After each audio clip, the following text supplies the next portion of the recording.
So, making money on social media can lead to your indefinite leave to remain application in the United Kingdom to be refused. Is that it? I've got this particular question a number of times over the course of my stay in the UK and being a content creator, and I've given different answers at different points in time. However, this particular comment recently made me think I need to make a video about this now, because as you may have noticed, a lot of things are changing in the UK, like a whole lot. Many things are changing. New immigration rules and laws coming on every day. And sometimes you just wonder, we don't even know what rules or what laws they are going to bring up next week or next month. I'm going to be summarizing the answers that have been given to people who have come into my DM to ask me this question, and I'll be tying it to what my opinions are about this issue right now, especially for us as immigrants in the United Kingdom who likes to create content. And as you know, if you create content, money follows content just naturally. So in this video, I'm going to break down what exactly you should know as a content creator who is also an immigrant on a visa in the United Kingdom.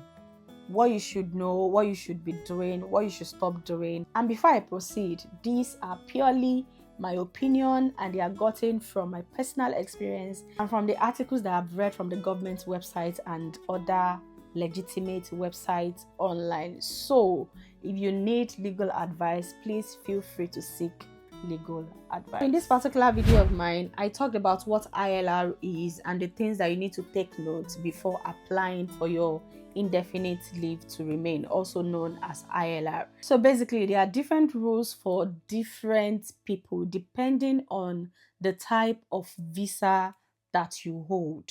So I was on a work visa before I got my ILR. So I would be, I don't want to say biased, but I know more about that. So I'll just lean more towards talking about people on a work visa, but you can generally apply it to any kind of visa that you are in, basically. Now, if you are someone who is on a work visa, you need to understand that your first priority is to your sponsor, to the company that is sponsoring you. And even on the letter that will be sent to you in confirmation of your visa status, they'll state it there that you are only allowed to work for your sponsor, or you are allowed to work for your sponsor and then work within the SOC code that is related to what you are being sponsored for. The truth is, nobody was given a visa to come to the UK to work as a content creator. I have not seen that visa. If you have, let me know in the comment section. But I haven't seen, read, or heard about that kind of visa. So that means most of us, it was when we came into the UK that we decided to continue with our content creation journey as new immigrants in a new country. So basically, you have to bear in mind that as long as you collect money from content creation, it has started gathering evidence in quotes, and it's already leaving footprints on your record with the HMRC. Now, sometimes these footprints are not so big, they are not so huge, they can be negligible, like I like to call it. Say you open a YouTube channel and in the space of a year, let's say every year you are collecting maybe less than £1,000 per year from YouTube. That might not raise eyebrows when you're applying for ILR.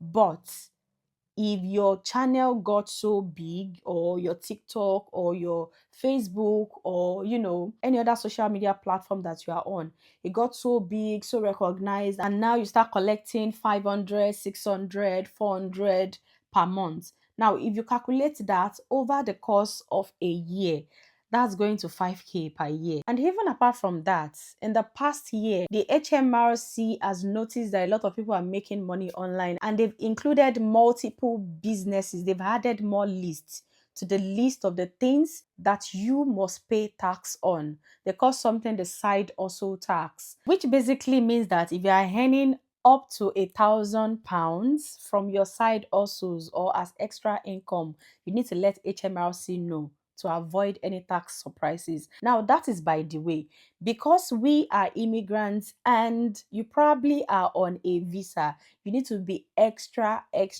careful. Now, I don't care about what has happened in the past years when people apply for their ILR, even though they are doing YouTube, TikTok, and Facebook all joined together, they are making £100,000 from their social media page and they still got their ILR. That is not the bone of contention right now. As someone who is an immigrant, who is on a visa and is into content creation, you need to know that things are changing. In fact, things have changed. And you need to decide what is more important to you.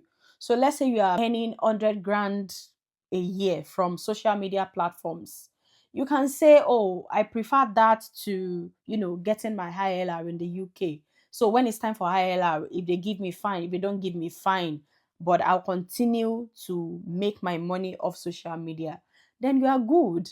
But if having an ILR is important to you, it is of priority to you, then you will know that you need to count your costs and know what to shed. Something that I've seen many people do, especially people who have partners, is that they create a business from their social media platforms with their partners, such that it is their partner that is the director of the company and every revenue is remitted into their partner's account, making sure that their own name are not reflected at all. So that's one way to go about it. However, if you do not want to go through that route, you don't want to open a company with your partner and you still want to continue with content creation, then it might be important for you to actually decide, like I said, what is more important to you, ILR or making money? So now to tie everything together and clarify things, especially if you still feel confused, I'm going to be leaving some links in the description box below and I encourage you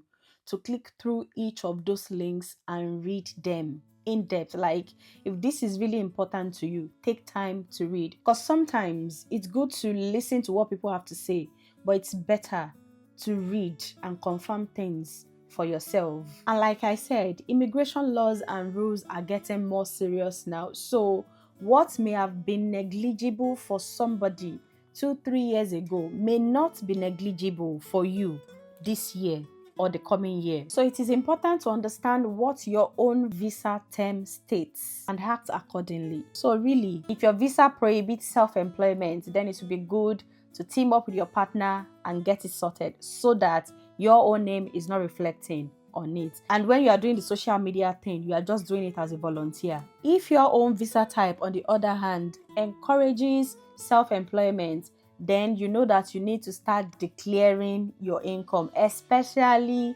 once it is over £1,000. So it is really not about social media or side hustles in themselves. It's about whether the money is declared and whether it aligns with your visa conditions. I hope with this few points of mine, I have been able to convince you and not confuse you further that indeed earning money from social media can truly lead to ILR refusal.